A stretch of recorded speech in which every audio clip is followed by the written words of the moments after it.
Kia ora, good morning, everybody, and welcome to this week's episode of the Alicia McKay Show on today, Friday, the 9th of September. It is lovely to be here with you all. And as you are all joining me, do please jump in the comments and let me know where you're dialing in from and what's going on for you this morning. I am in beautiful sunny Wellington, where days like today and days like yesterday make me feel a little bit guilty for how much of my time I spend complaining about the Wellington weather, which, to be fair, is not an insignificant amount, because I am really frustrated with the Wellington weather. And actually, just kicking off a quick weather rant, because who doesn't like to start their day by talking about the weather?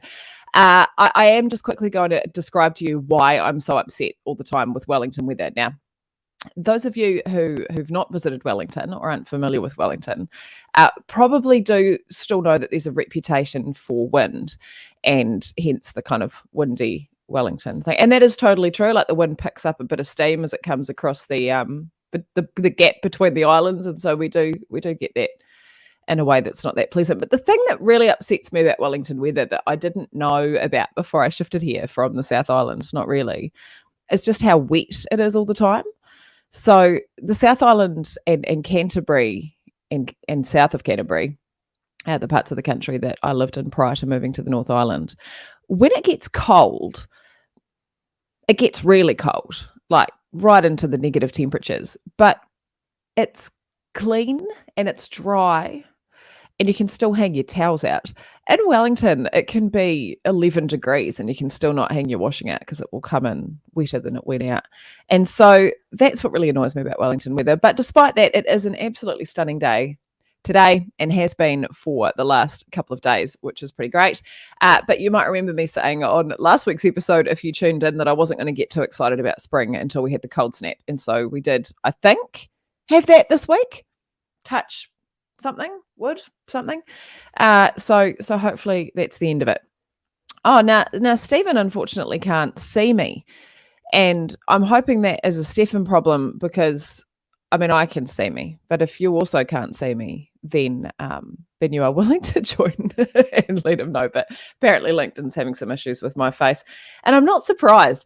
Now, it's something I did this week, which has been a really interesting experiment. Those who follow me on LinkedIn will probably notice that I do quite a bit of writing, and most of the stuff I write about is really work related. It's related to the work that I do in my business, and so I write about how to think strategically and how to plan for the future and how to lead in the public service, and the kind of stuff that I've spent most of my time doing over the last decade or so in my business. But this week, I really built on a bit of a thing I've had going lately, which has been to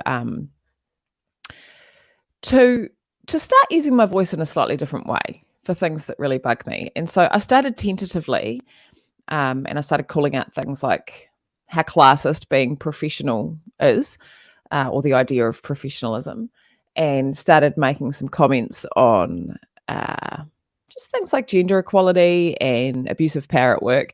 And then I was having this rant this week, as I want to do, about a certain type of man that I've been encountering quite a lot in the wild over at least the last couple of years, but for a long time. And it's a certain type of man who is generally, I mean, this is a very, very biased story. They're a middle-class white cisgender dude who gets to their middle age, and having settled down quite early probably and been a real family man and made a big show of what a family man they are, gets to their middle age and all of a sudden has a bit of a crisis. And in that crisis, they usually start by wondering what their purpose in life is. And it kind of goes in two directions to start with. There's like the self-destruction path, where when they're feeling uncertain about what they're about and they're no longer feeling really proud of their accomplishments, they kind of like drink themselves into a bit of a sad pit for a while. And then the other kind of path for that is more of a self-awakening path. It's like, maybe I need to change jobs. Maybe I need to start a hobby, a business, a new sport, whatever. And that's just a perfectly valid life experience to have, right? To get part of the way through and having ticked all the boxes that we were asked to tick, get to a certain point in our life, where we're like, oh, I ticked the boxes, but I don't feel very good. What's that about?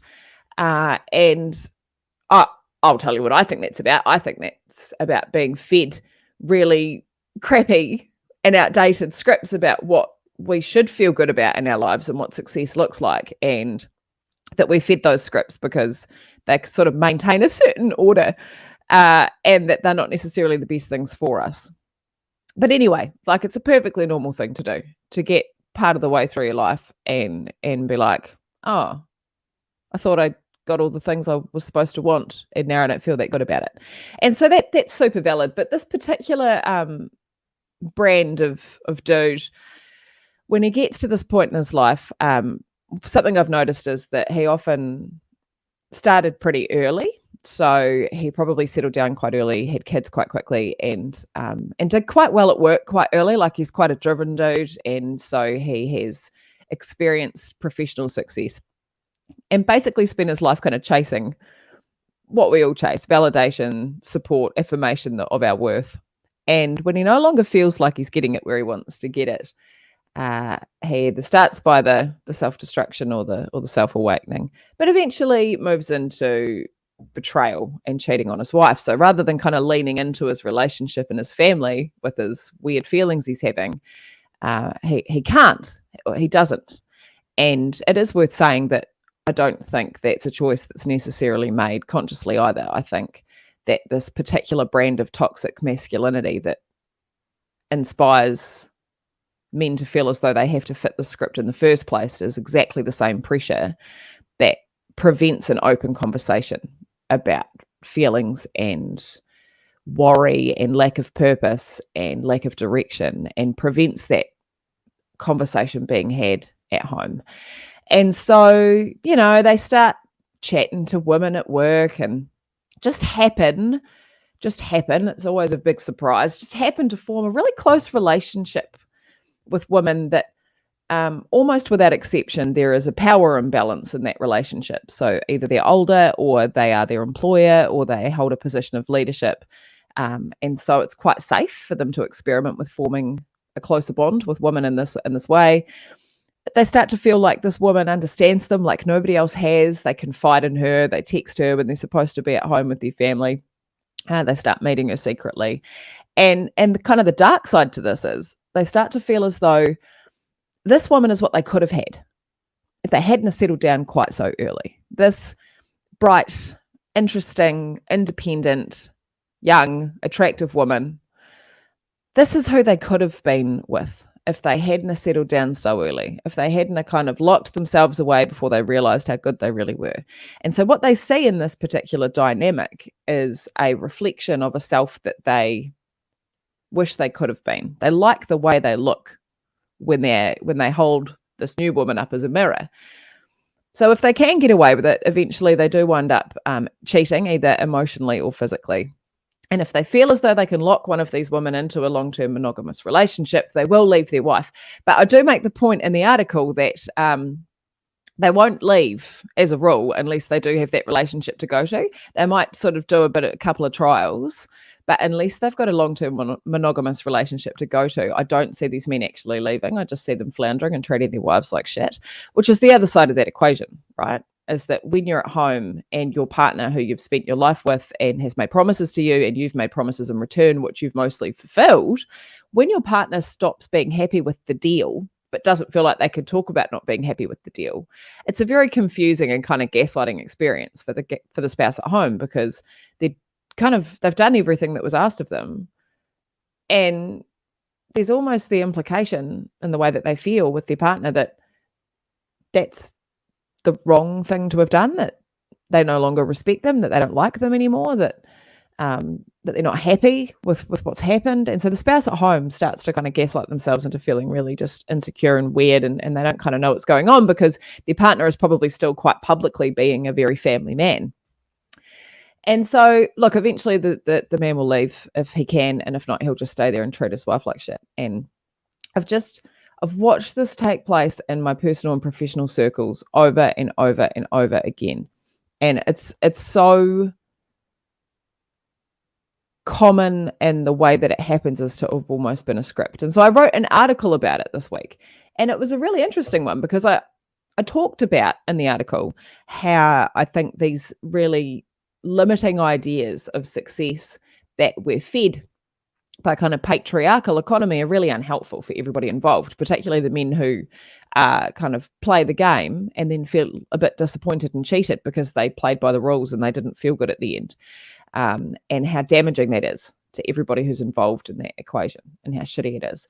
And then I just kind of sat back and waited after I hit publish because I went like, ooh, this is not the kind of stuff this is definitely the kind of stuff I talk about on the Alicia McKay show. So those of you who are currently tuning in will be like, oh yeah, yep, this is the Alicia McKay that we're here for. Totally, we understand this. But it's definitely not what I usually write about. And so I've had a really interesting range of responses to this article.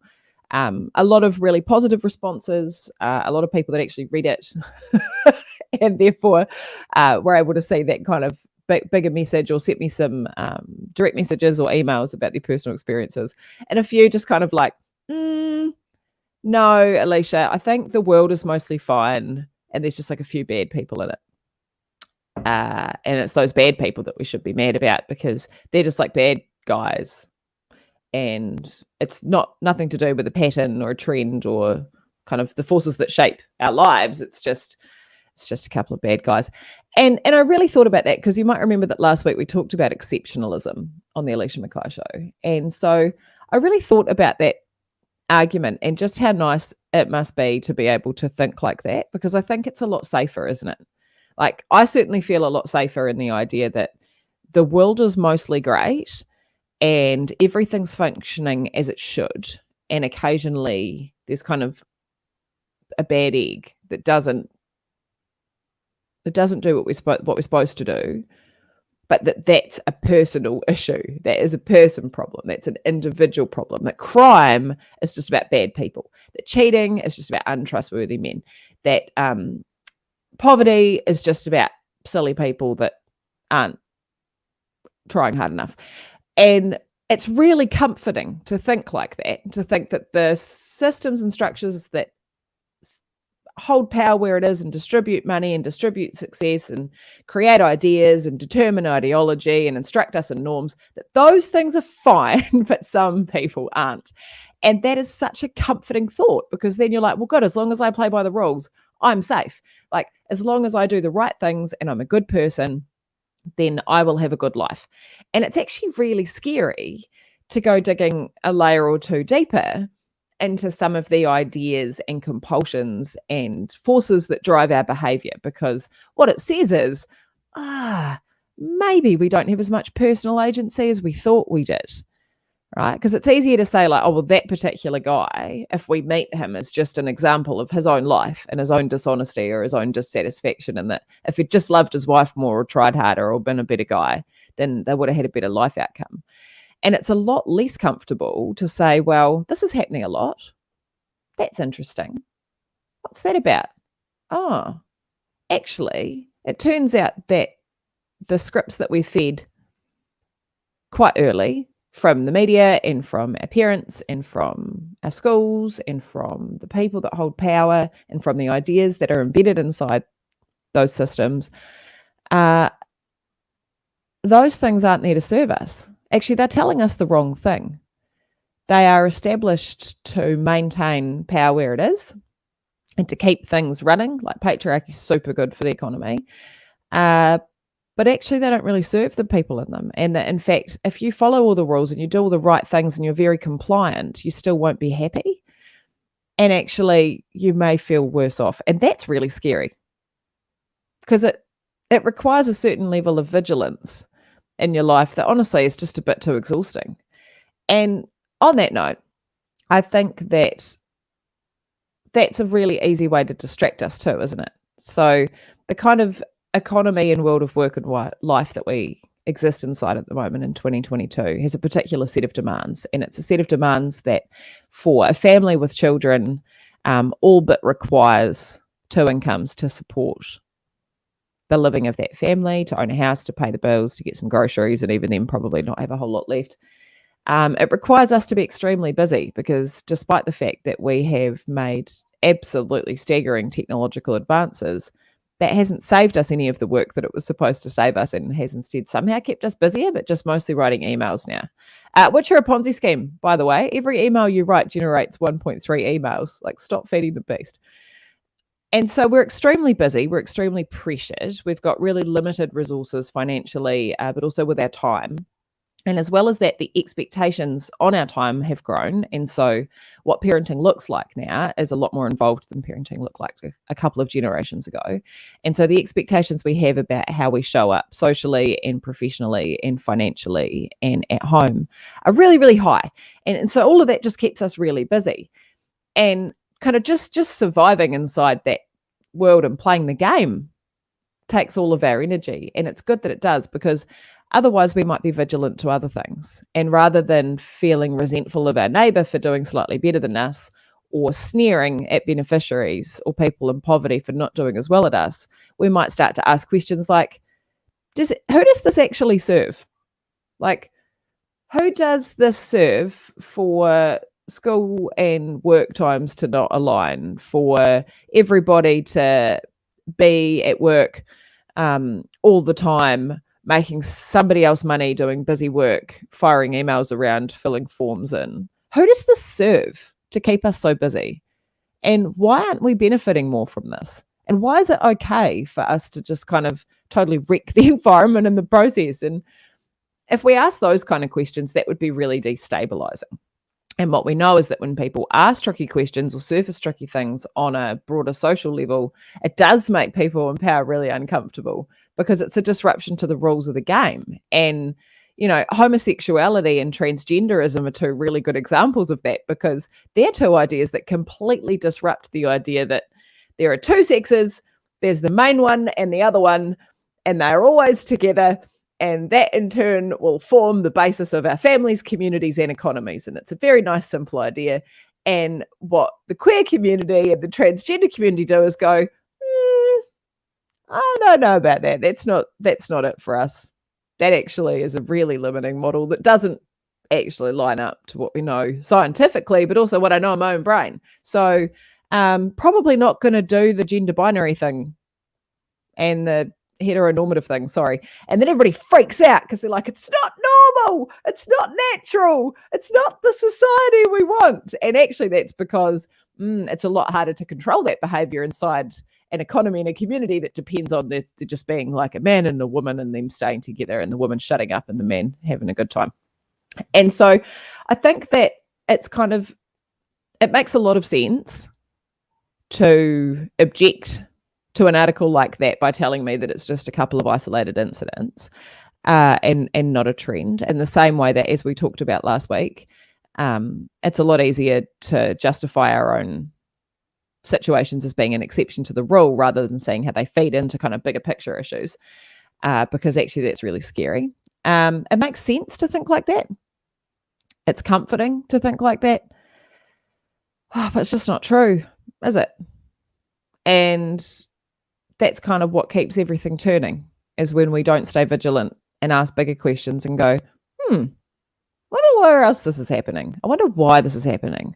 I wonder who it serves that this happens all the time. Who benefits from this? Who doesn't benefit from this? What is this connected to? How could I think differently about that? And so on a lighthearted note, and I do teach this stuff, right? I teach systems thinking and systems and strategy, and it's all about asking those kind of questions. The problem with thinking like this is both that it's very exhausting. Like everywhere you look, you're like, oh, cool, another example of something that I'm aware of now. So that's problematic. But also that I'm raising my children in an environment where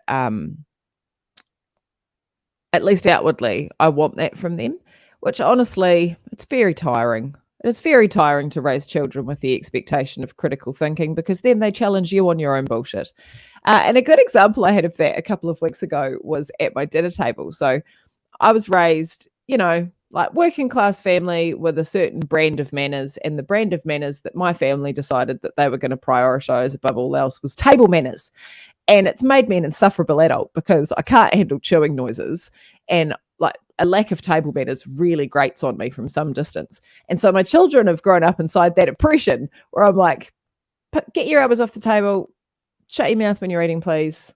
And just any other, like sit nicely, sit on your chair properly, and just all of those kind of ways that we just police behavior while we're eating.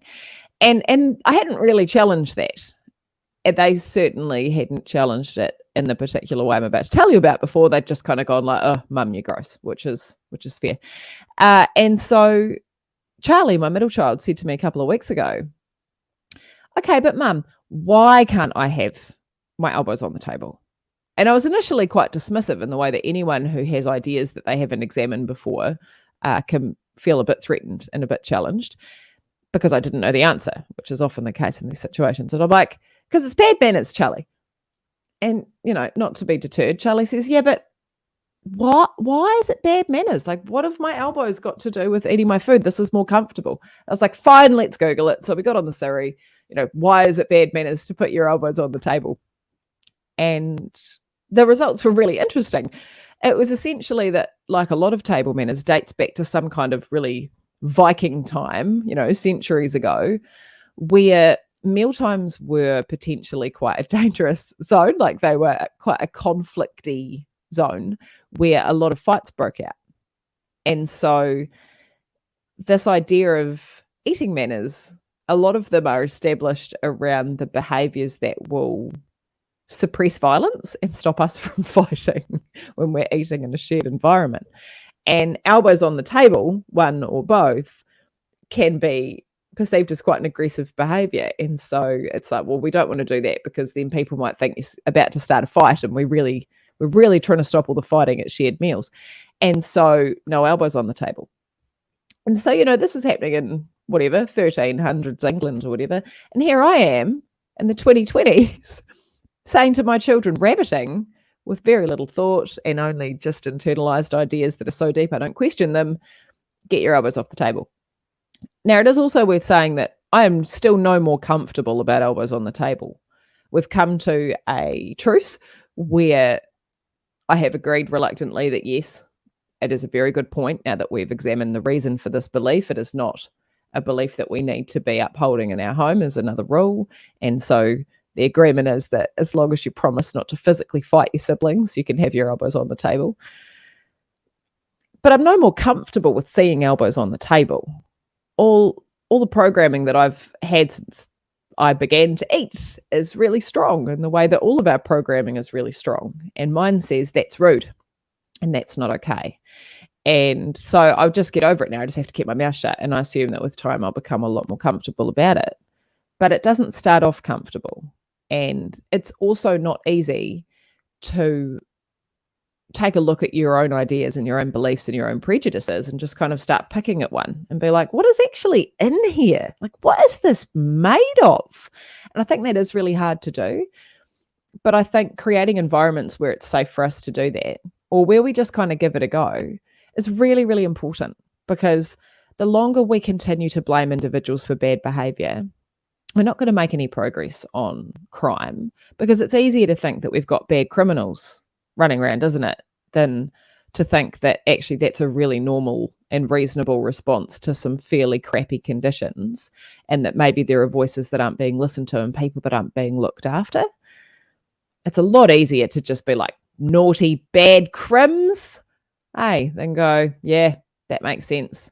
Those are choices that, under the same conditions I can imagine making, why have we got these conditions in the first place? What needs to shift to change those conditions? How do we make sure that we have a society and a community and economy that is more inclusive and delivers a sense of belonging to people and makes it possible for families to be together and for us to live a dignified life, and for that not to just be something that's reserved for the select few? Those questions are very hard to answer, but those are the questions that we need to answer if we want to get rid of things like crime. It's easier for me to point a finger and be like, there we go, another rich, bloody middle-aged dude who got sick of his wife because he had a personal crisis and is going to start all over again with a 28-year-old. It's really easy for me to do that. And I did do that. But I don't think it should happen in isolation without the discussion of, and what was it that leads to that happening all the time? Why do we have a pattern like this? Why are there so many disaffected men who've actually been really good little foot soldiers of patriarchal economy and done everything that was expected of them, and they still behave like this? What's that about, right? What's missing? How are we not serving these people? Who are we serving instead? What can we do differently? And so as we're kind of heading into the beginning of, I guess, a year of political madness. So we've got local government council elections at the moment that are about to kick off or have kicked off. I think they've kicked off yet, have they? Maybe in a couple of weeks. So we've got a lot of posturing. You might have seen a lot of billboards. And then, of course, we just got to have this slide into the next national election. And so we've got we're entering this really political space for, a solid year. And I think it would be really helpful for us to be asking questions like that of our politicians and to be keeping that perspective in mind when people start bashing, when we start bashing, poor people and criminals and young people and women and immigrants and refugees and each other and opposing political opponents and rich people and poor people and whatever. When we start pointing fingers and blaming groups of people or blaming people rather than going, what about the systems underneath it all, though? We kind of just slide into this gross arena that really doesn't serve any of us. In fact, it does. Sorry, let me take that back. It does serve someone. It serves lots of people. It serves a lot of people who currently benefit from the way things are and who are quietly accumulating wealth and who are quietly further entrenching their power, who are quietly whispering in the ears of politicians. They're not the politicians, but they're whispering in their ears, and they're doing pretty well, and they're keeping a pretty low profile because they would be mad to put themselves in the public firing line. And instead, it is much more useful to watch impassioned stakeholder groups and politicians have that fight and to do that over there. Well, they're over here just feeling good, counting their cash, going on holiday, calling the shots, right? And I don't want to be all like Illuminati about it because it's definitely not that. But the voices you don't hear in the political debates that we see playing out at election time and also more broadly, the voices you don't hear tend to come from two main varieties. And one variety is people who actually are disproportionately affected by the policies that we're making, but don't get enough of a say. And so that's working class people, it's people on beneficiaries, it's people who are disabled, it is women, it is people of colour, it is immigrants and refugees, the people that we make policy for, but we kind of don't chat to. And if we do chat to, they're certainly not in the room calling the shots, right? So that's one kind of main group that we don't hear the voice of. And the other are the people who benefit the most, right? And so the whole space is just dominated by people in the middle, and it's just the media and the politicians and the people, the aggrieved public, all kind of banging around thinking that they're in control, when actually the two voices that are missing are the ones that either benefit from it or disproportionately don't.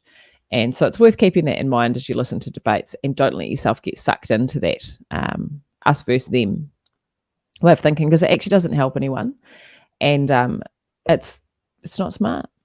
I was going to talk about other stuff today. I sort of went off on a bit of a rant today, didn't I? Shocker. So I was going to mention like soz about the Queen. If you're a proud monarchist and you're feeling a bit sad that the Queen has died, sorry for you. And also, sad the Queen's died. She had a pretty good run, didn't she? I mean, she was 96. That's pretty good. The idea of another Tory Prime Minister was just too much for her to take, so she just decided to exit, and that makes perfect sense to me. But what a life.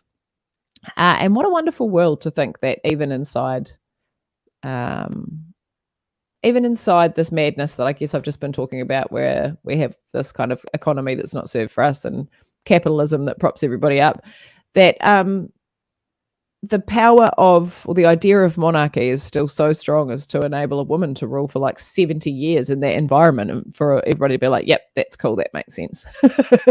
We can have a queen, totally, that is totally fine. So I think that's quite cool. What's going to talk about the Queen? No longer going to talk about the Queen. And that's kind of it. So I guess I will, I'll put some links in the show notes. It's been a bit of a ramble today. I'll put some links in the show notes around some of the stuff I've been talking about with systems change and what it means to ask better questions when we're in tricky environments. I will also put a link to the controversial article where the first comment on the post, actually, when I put that article out, was definitely hashtag not all men, which is weird because when I said a certain type of man, it's so weird that I didn't read the invisible link underneath it that said every man, but what are you going to do? I'll put a link to that article in the show notes also. And some of the other kind of stuff that's been coming out from mine recently around systems change and systems thinking. But look, if I implore you to do anything today, my wonderful friends, my wonderful listeners, it's just to ask a better question, right? Next time you're about to get frustrated with somebody for being a pest, I assume that's going to happen for me in the next 60 minutes, probably happen for you guys too. It might be worth asking a slightly better question because odds are, even if they are an absolute wanker, there's more to it. All right. Go out there, enjoy your Friday, enjoy your weekend, and I will see you back here on Friday the 16th of September. Ka kite, everyone.